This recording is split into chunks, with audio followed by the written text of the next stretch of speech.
Friends, imagine a moment when the world makes sense. A moment when you believe in justice, in fairness, in the simple truth that good people are safe. Now picture that belief shattering. Not with a bang, but with a whisper, then a gasp. Tonight we're not just telling a story, we're peeling back the layers of a devastating journey. It's about a life that was unjustly taken, and a truth that fought for decades to be heard. This isn't just history. It's a profound question mark hanging over the very systems we trust. It's a tale that will challenge your assumptions and stir your soul.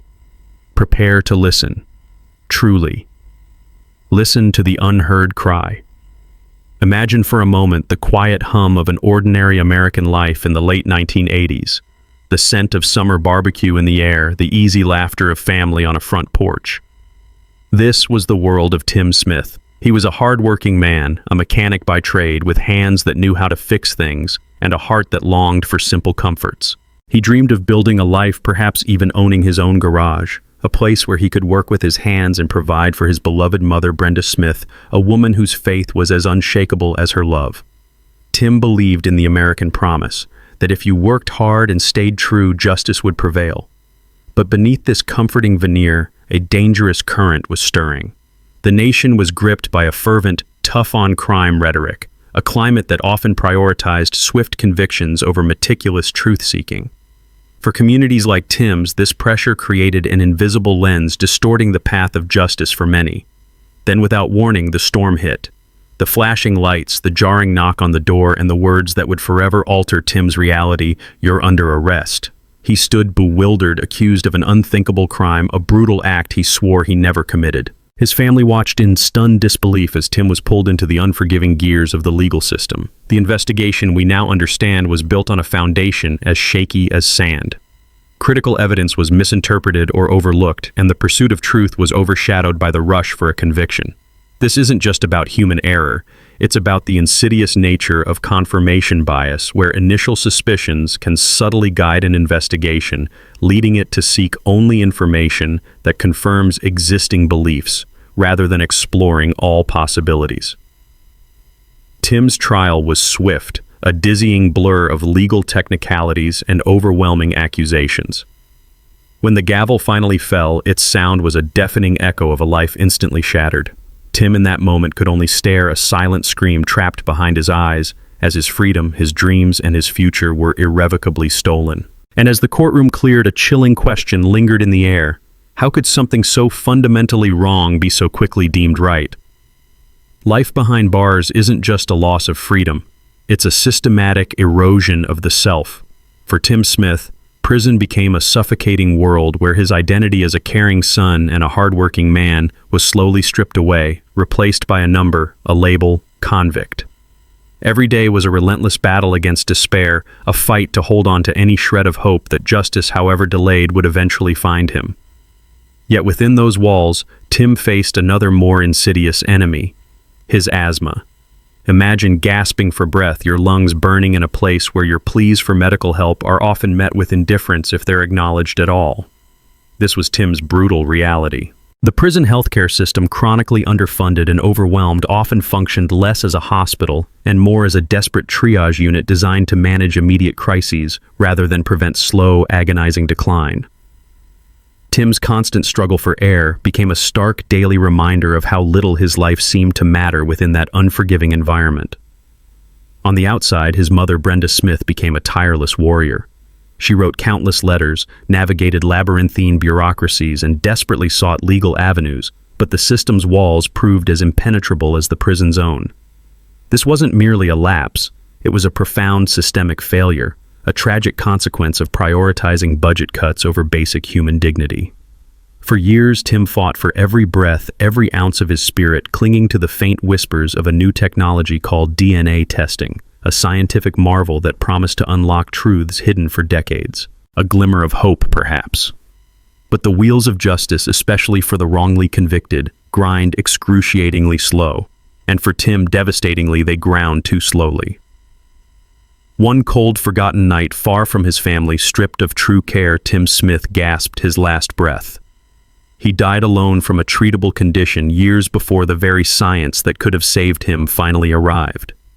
His passing wasn't just a death, It was a profound, preventable tragedy, a searing indictment of a system that failed him at every single turn. The news of Tim's death struck his mother, Brenda Smith, with a force that transcended mere grief. It was a crushing blow layered with an agonizing "what if?" The haunting knowledge that his death was from a preventable illness, a cruel twist of fate in an already unjust story. But amidst the profound sorrow, a new fierce resolve ignited within her. "My son was innocent," she declared, her voice trembling with pain but radiating an unyielding certainty. Her tears were not just for the loss of her beloved child, but for the unforgivable injustice that had claimed his life and then tried to erase his truth. Brenda transformed from a grieving mother into an unrelenting advocate. She knew with every fiber of her being that Tim deserved more than to die forgotten, branded a criminal. His name needed to be cleared, his truth unequivocally unveiled. Her fight was extraordinary, a testament to a mother's boundless love. It's one thing to fight for the living, but to seek justice for the dead, to clear a name from beyond the grave, demands a unique and formidable kind of tenacity. Thankfully, a new dawn was breaking in the fight against wrongful convictions DNA testing. This wasn't just a scientific novelty, it was the ultimate truth teller, a precise tool that could finally shatter the stone walls of old assumptions and faulty evidence. Brenda, through sheer determination, found an unlikely alliance with the Innocence Project, an organization that saw in Tim's case not just a tragedy, but an urgent opportunity to right a monumental wrong. Yet the path remained agonizingly slow. Navigating the entrenched bureaucracy of a post-mortem case demanding DNA samples from a system often resistant to scrutiny was a constant uphill battle. There were countless false starts, bewildering dead ends, and moments of utter despair where hope flickered dangerously low. But Brenda, fueled by her fierce love, never wavered.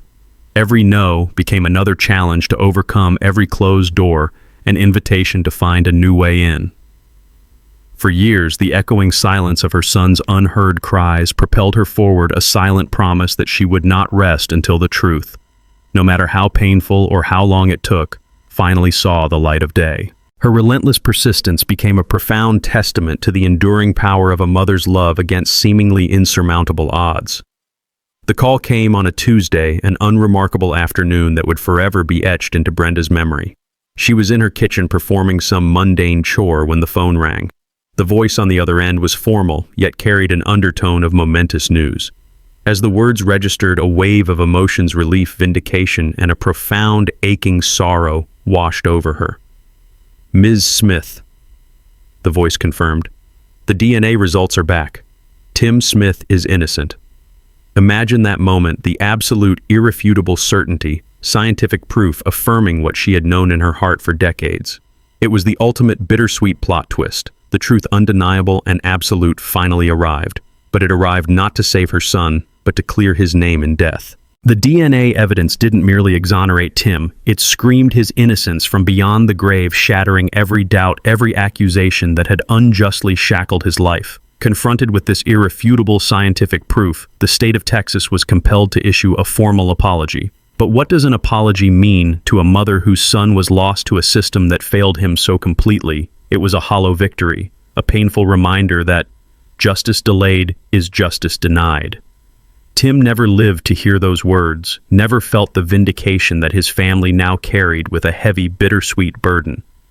Yet Tim's profound tragedy and Brenda's relentless fight forged a critical path forward.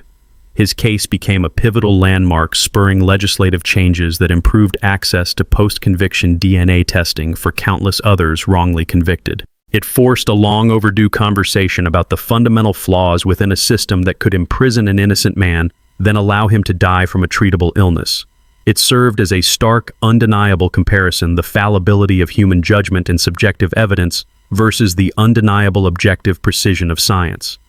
This heartbreaking story, initially steeped only in sorrow, transformed into a powerful, enduring lesson for us all. While DNA has revolutionized justice, the human element, with its biases, its institutional pressures, and its potential for devastating error, remains. It's a constant, urgent reminder that vigilance and an unwavering commitment to true justice are eternally crucial. Tim Smith's story resonates far beyond the confines of a Texas courtroom. It's a chilling echo of countless other lives unjustly derailed by systemic failures. His experience forces us to confront the terrifying reality of how easily an innocent life can be swallowed by a flawed justice system, particularly for those who are marginalized or lack powerful advocates. This narrative underscores the absolute necessity of robust legal representation, the critical role of public awareness, and the vital importance of strong checks and balances within our legal institutions. When we reflect on Tim, we're not just seeing one man's tragedy, we're seeing the profound vulnerability of innocence itself. But this story's impact extends far beyond the individual. Tim's case is a stark mirror reflecting deeper systemic injustices. It shines a glaring light on the disproportionate impact on marginalized communities and people of color, a painful legacy that continues to plague our nation's justice system. His mother, Brenda Smith, stands as an extraordinary testament to the power of perseverance and advocacy. Her unwavering love, her unyielding refusal to be silenced became the unstoppable engine for change. Her story teaches us that even when the odds seem insurmountable, when the system appears indifferent, the quiet, persistent voice of truth fueled by an unbreakable spirit can eventually pierce through the loudest silence. It's a message that resonates deeply with anyone who has ever felt cheated, betrayed, or held down by forces larger than themselves. So what can we take from Tim's unheard cry? We must learn to recognize and challenge our own biases, both conscious and unconscious, for they are the invisible threads that can weave complex webs of injustice. More than that, we must transform empathy into tangible action, support organizations like the Innocence Project, advocate tirelessly for real justice reform, demand accountability from our institutions. Tim Smith may not have lived to see his name cleared, but his legacy carried forward by his mother's indomitable spirit urges us all to never give up on seeking truth and fairness. What echoes of injustice do you hear in your own life, and what will you do to ensure no cry ever goes unheard again? The fight for justice, even after the last breath, truly never ends. Tim's heartbreaking journey reminds us that the fight for justice is far from over. It calls us to look closer at the systems we trust and the biases we might unknowingly hold. If this story moved you, share it. Talk about it. And consider how you can be a part of advocating for a more equitable justice system. Subscribe to our channel for more true stories that demand to be heard, and let us know your thoughts in the comments below.